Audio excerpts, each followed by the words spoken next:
ঝিনাইদহে হামলার শিকার হয়েছেন জাতীয় নাগরিক পার্টি বা এনসিপির মুখ্য সমন্বয়ক নাসিরউদ্দিন পাটোয়ারি। শুক্রবার জুমার নামাজ শেষে জেলা প্রশাসকের বাসভবনের বিপরীতে এ ঘটনা ঘটে।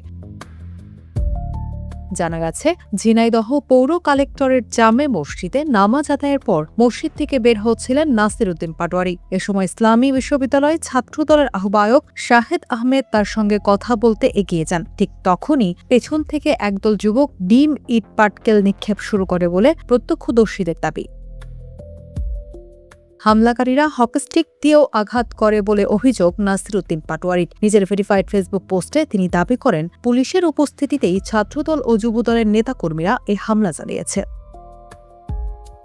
তার ভাষ্য অনুযায়ী হামলায় অন্তত ৩ জন আহত হয়েছেন। এছাড়া মোবাইল ফোন, ক্যামেরা ও মানিব্যাগ ছিনিয়ে নেওয়ার অভিযোগও করা হয়েছে।